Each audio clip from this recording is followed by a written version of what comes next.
ये 18 साल की लड़की 2 हफ्तों तक कोमा में रही थी क्योंकि इसके लंग्स अपने आप ब्रीथ नहीं कर पा रहे थे और इसका रीजन था वेपिंग।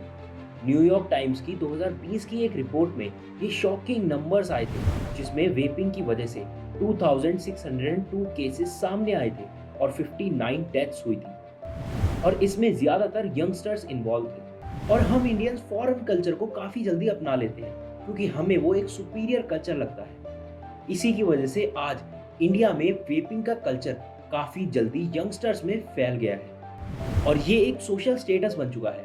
इसीलिए आप देखोगे कि अगर आप किसी पार्टी में बैठे हो और आपको कोई हुक्का ऑफर करे और आप उसे डिनाई कर दो तो आपको वो अपने सर्कल का पार्ट नहीं समझेंगे। और इसी सोशल प्रेशर की वजह से आज एक टीनेजर हुक्के को फर्स्ट टाइम ट्राई करता है और उसे पता भी नहीं चलता कि कब उसे इस हुक्के की एडिक्शन हो जाती है। Vaping is more popular than ever.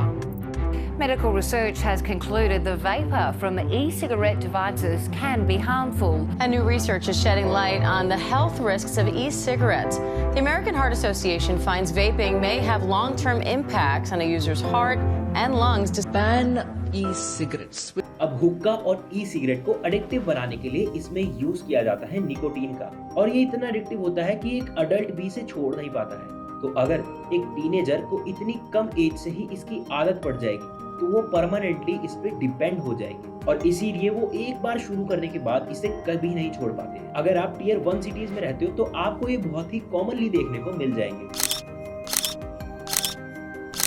Cities में जगह जगह पर हुक्का पार्लर्स देखने को मिल जाएंगे। इंडिया में हर 5 में से 1 लड़का और 10 में से 1 लड़की स्मोकिंग और वेपिंग करते हैं। इंडिया में 100 मिलियन से भी ज्यादा एक्टिव स्मोकर्स हैं और ये नंबर कंटिन्यूअसली बढ़ रहा है। इसी को रोकने के लिए एक चाइनीज फार्मासिस्ट ने ई सिगरेट्स, जिसे वॉनाबी कूल किड्स पेन हुक्का कहते हैं, इंट्रोड्यूस किया। ये एग्जैक्टली सेम लुक, फील और एक्सपीरियंस देता है एक सिगरेट का। ये इंट्रोड्यूस तो सिगरेट की आदत को छुड़ाने के लिए किया गया था, लेकिन यही आज एक फर्स्ट स्टेप बन चुका है स्मोकिंग की तरफ जाने का।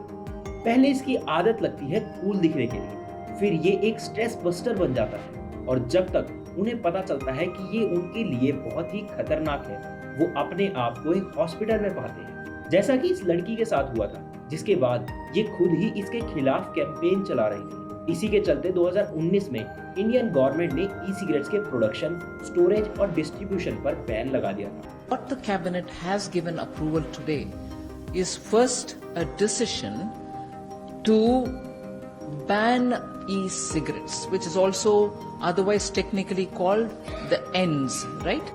लेकिन इसके ऑल्टरनेटिव फ्लेवर्ड हुक्के को हम कैसे भूल सकते हैं, जो टीनेजर्स के बीच में भी काफी पॉपुलर हो चुका है। अब स्मोकिंग के साइड इफेक्ट्स तो हम सब जानते ही हैं, जैसे mouth cancer, lung cancer, breast cancer और न जाने क्या क्या। लेकिन ये वेपिंग का कॉन्सेप्ट काफी नया है और इंडिया में बैन होने की वजह से फिर इस पे ज्यादा रिसर्च नहीं की गई है। लेकिन फिर भी इसके कुछ साइड इफेक्ट्स हैं जो एंड्रयू हबरमैन, जो स्टैनफोर्ड में एक न्यूरोलॉजिस्ट है, वो हमें बताते हैं। So addictive. It's a mutagen. It mutates the genes of cells. It mutates the genes of rapidly dividing cells most. So breast cancers, ovarian cancers, egg quality, sperm are constantly turning over.